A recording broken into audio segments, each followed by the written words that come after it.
Check KIA? हाँ आया आवाज। उधर भी जाएंगे ना।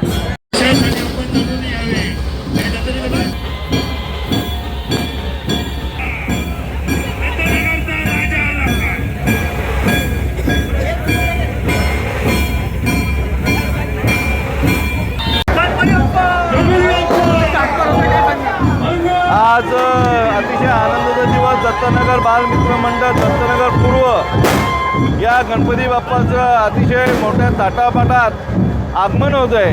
तुम्ही बघत असाल ढोल ताशांच्या वाजत बेंडबाजीच्या वाजत गाजतमध्ये म्हणजे त्याच्यात लेझिम असेल, पथकं असेल, साऊथचा लेझिम असेल, असे अनेक लोक आजच्या या आगमनाला सामील झालेले आहेत। अतिशय आनंदाचा दिवस आणि आज दत्तनगरचे सर्व तुम्ही युवक असेल, ज्येष्ठ असतील, महिला भगिनीने उत्स्फूर्तपणे या आगमनामध्ये भाग घेतलेला मी सर्वांना गणपती बाप्पाच्या शुभेच्छा देतो।